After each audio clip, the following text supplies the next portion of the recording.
नमस्कार दोस्तों, आज एक बार फिर से आपका किस्मत कनेक्शन में बहुत बहुत स्वागत है।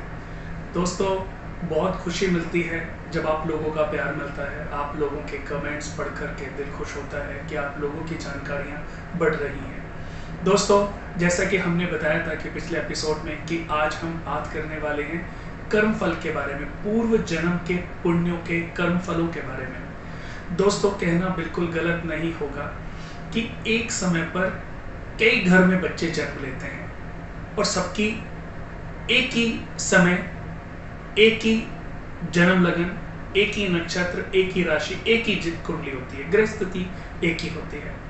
लेकिन फिर जीवन कैसे बदल जाता है?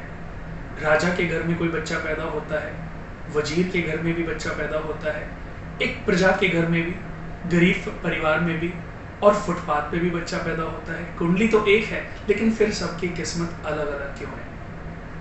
दोस्तों, इन सब के पीछे का जो राज है वह है हमारे पूर्व जन्म के पुण्य फल और पूर्व जन्म के पाप फल।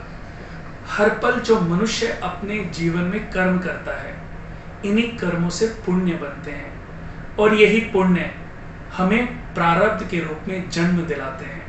हम किस प्रारब्ध के साथ जन्मे हैं, ये हमारे पुण्य, और पुण्य किस आधार पर मिले? हमारे कर्मों के आधार पर।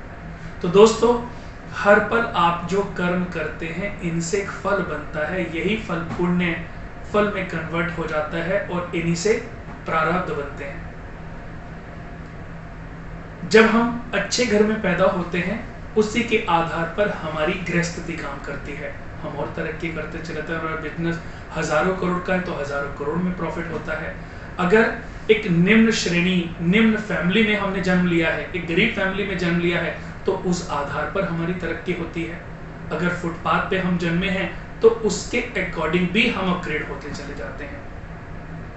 दोस्तों, मनुष्य के जीवन का बहुत ही कड़वा जरूर है पर सच्चा आधार है कर्म फल। जीवन में मनुष्य को अपने कर्म फल को कभी नहीं भूलना चाहिए, कर्म ट्रैक को कभी बिगाड़ना नहीं चाहिए। ऐसा जरूरी नहीं है दोस्तों कि आज कोई आदमी अगर बुरे कर्म कर रहा है तो उसका विनाश नहीं हो रहा है, लेकिन ये तय है कि एक दिन उसका विनाश होना तय है। ऐसा नहीं है कि मनुष्य ने पहले दिन ही कोई पाप किया और उसकी मृत्यु डिसाइड हो गई हो। समय बीतता है, वो पाप इतने बढ़ते चले जाते हैं कि उस इंसान की अति हो जाती है और उसका अंत हो जाता है। मनुष्य के बारे में तो मैं क्या उदाहरण दूं, लेकिन एक बहुत बड़ा उदाहरण आपके सामने मैं देना चाहता हूं, रावण के बारे में, जो कि पुलस्त ऋषि के पौत्र, विसर्वा ऋषि के पुत्र, बहुत बड़े पंडित और विद्वान, एक एस्ट्रोलॉजर भी थे। दोस्तों, रावण को सब कुछ पता था अपने भविष्य के बारे में, लेकिन जब उन्होंने पहला पाप फल किया, पहला पाप कर्म किया, तो उसी दिन से उनकी जर्नी डिसाइड हो गई थी। और गीता में कृष्ण भगवान ने बोला भी है कि हर पल मनुष्य जो जीवन में चुनाव करता है वही उसका परिणाम, भविष्य निर्धारित करते हैं।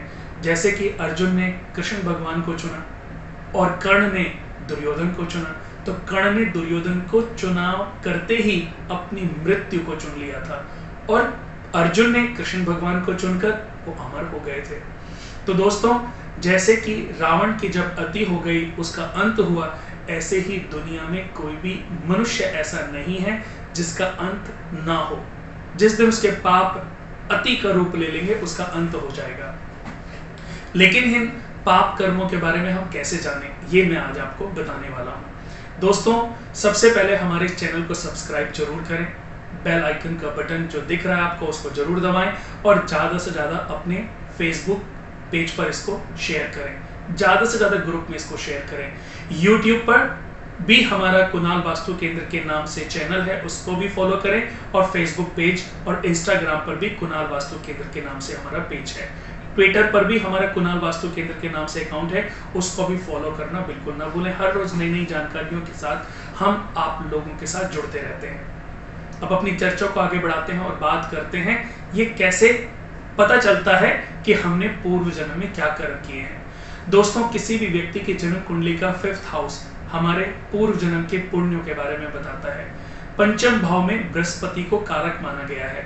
5वें घर से विद्या, धन, विद्या, बुद्धि, ज्ञान, भावुकता, संतान, पेट आदि की समस्याएं देखी जाती हैं। हमने अपने जीवन में कब क्या डिसीजन लिए और उन डिसीजन के बिहाफ पर हमें क्या रिजल्ट मिले, ये पंचम भाव हमें बताता है। दोस्तों, किसी भी जातक की जन्म कुंडली के 5th हाउस में शुक्र, शनि, राहु, केतु अगर बैठ जाते हैं तो एक दोष बनता है, इसको बोलते हैं सबदोष, ऋण दोष। शुक्र, बुध, राहु बैठ जाए तो पितृदोष लगता है। तो जिस व्यक्ति की कुंडली में शुक्र, बुध, शनि, राहु इन चारों में से कोई भी ग्रह विद्यमान है तो ऐसा व्यक्ति अपने पूर्व जन्म के कुछ ना कुछ पाप कर्मों से पीड़ित जरूर है। और जिस दिन वो इन पाप कर्मों का प्रायश्चित पूर्ण कर लेगा उस दिन उसका भविष्य बदलना आरंभ हो जाएगा। और भी बहुत सारे ऋण होते हैं, क्रूअल्टी ऋण, दोष, जालिमाना ऋण, प्रकृति ऋण, ईश्वरीय ऋण, निर्दयी ऋण, बहन ऋण, पत्नी ऋण, मातृ ऋण, पितृ ऋण, ऐसे बहुत सारे ऋण हैं। बहन ऋण, किसी लड़की को धोखा देना, बहन का ख्याल ना रखना, एक गर्लफ्रेंड के साथ में आपने दूसरी गर्लफ्रेंड बना ली, पत्नी के होते हुए कोई मैरिटल अफेयर चला लिया, या पति के होते हुए किसी दूसरे पुरुष से आपके संबंध बन गए, तो ये ऋण बन जाता है। और कितने जन्म लेने पड़ते हैं इन्हीं ऋणों का भुगतान करने के लिए। यही तो प्रायश्चित, जब तक प्रायश्चित पूरा नहीं होगा आपको जन्म मिलते रहेंगे और उन्हीं जन्मों में आपको कष्ट मिलते रहेंगे। लेकिन भगवान जीवन में हर मनुष्य को एक बार अपनी किस्मत को बदलने का मौका जरूर देते हैं। लेकिन जो पाप कर्म निरंतर करते रहते हैं, जो हमेशा दूसरों के बारे में बुरा सोचते रहते हैं, जो हमेशा गलत हरकतें करते रहते हैं, जो अपने माता पिता का आदर नहीं करते, अपने गुरुजनों का आदर सत्कार नहीं करते, अपने बड़े बुजुर्गों का आदर सत्कार नहीं करते, उनको उस अच्छे समय की जानकारी कभी प्राप्त नहीं हो पाती। अगर किसी व्यक्ति की कुंडली में कोई ग्रहण दोष पंचम भाव में लगा है या शुक्र, बुध, राहु पंचम भाव में बैठे हैं, सबदोष, ऋण दोष लगा है, तो ऐसे व्यक्ति को अपने कुल खानदान में, कुल अपने घर में, खानदानी घर में कुल खानदान के हर एक सदस्य से बराबर पैसे लेकर के सूर्य विष्णु यज्ञ करा लेना चाहिए, ताकि आपके ऋण खत्म हो, आपके दोष खत्म हो और आपके जीवन में उत्थान हो सके।